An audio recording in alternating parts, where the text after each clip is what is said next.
So we will talk now, inshallah, about the angel of death, the angel who is responsible for taking the souls of human beings. In Arabic, it's called Malakul Maut. So the job of this angel is to take the soul of the person who was destined to die at a particular time appointed by Allah subhanahu wa ta'ala. So what is the evidence? How can you say that there is something called an angel who is responsible for taking death? We have directly a verse from Quran in Surah Sajda. أعوذ بالله من الشيطان الرجيم قل يتوفاكم ملك الموت الذي وكل بكم ثم إلى ربكم ترجعون. Say, the angel of death will take you who has been entrusted with you, then to your Lord you will be returned. So this Malakul Maut, only the person who is dying, only he can see him. Nobody else can see him. And during the earlier generations, they used to come in the form of human beings, and they would say that I'm going to take your soul and so on. But until the time of Prophet Musa alayhi salam, when remember that story that when we said that Prophet Musa alayhi salam punched, he knocked his eye out when he said that I'm going to take your soul, because he didn't know that he was an angel. So from that time onwards, they didn't come in human form. They came in their original form. So the person who's dying sees him and sees the angel in the original form. So other thing that scholars mention is that the angel of death is just one angel. It's not like every person gets a different angel. It's just one angel, one angel assigned. Just like Jibril alayhi salam was the one angel who was responsible for revealing the verses to the Prophet. That was one angel, and so is the case with the angel of death. There's just one angel who takes the souls. And so many people ask this question now, hey, hold on a second. There are like thousands of people dying every second. How can this one angel go to all these people and take the soul?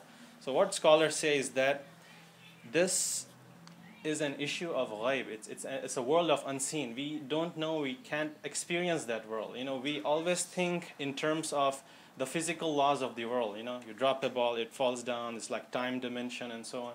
But the world of unseen, there is no such laws. We always think in terms of time, but Allah subhanahu wa ta'ala is independent of time. He created time for us, but we cannot think in that world terms. If we want to get closer to that thinking, we can say we have this concept called multitasking. You can do like a lot of stuff at the same time, like computers do. So same concept here. The angel can take all the souls at the same time. He can multitask. Wallahu alam, how it goes, we don't know, but we just have to believe in this unseen. That's the part of our aqidah. You cannot deny it. And that's the problem why I'm covering these topics, is many people go astray, and these are the issues of aqidah.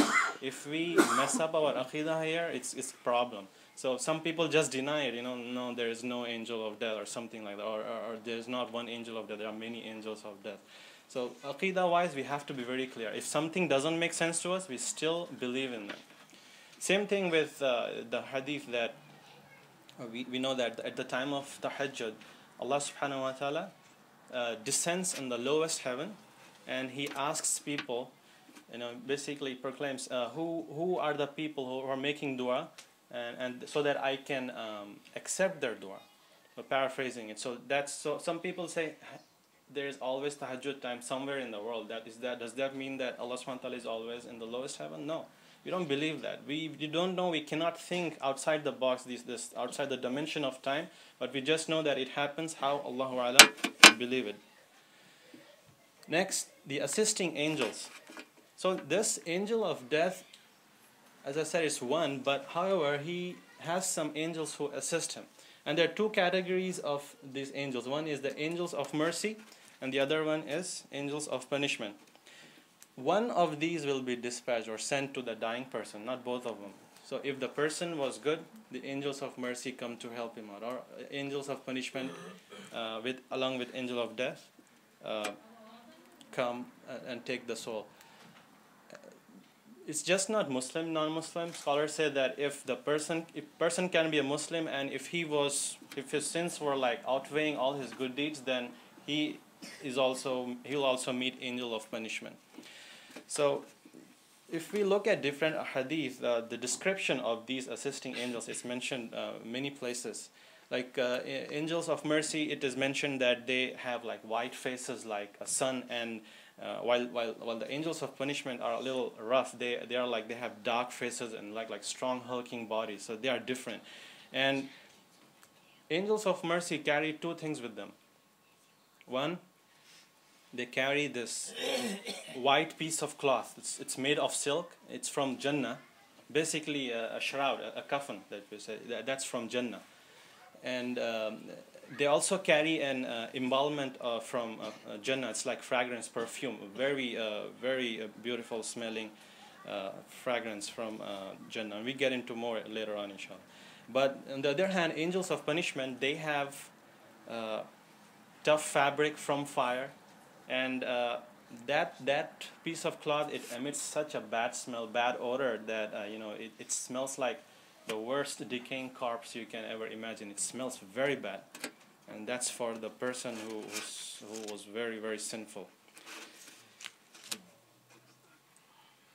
And the angels, they never neglect their duty. Allah subhanahu wa ta'ala mentions in Surah Al-An'am, and He is the subjugator over His servants, and He sends over you guardian angels, until when death comes to one of you, our messengers take him, and they do not fail in their duties. They do not fail. They don't forget. If they are assigned a job, they do it. And they don't mix up. And you go to hospital, sometimes nurses put one baby in the other. It's mixed up. It's angels, they are 100% accuracy.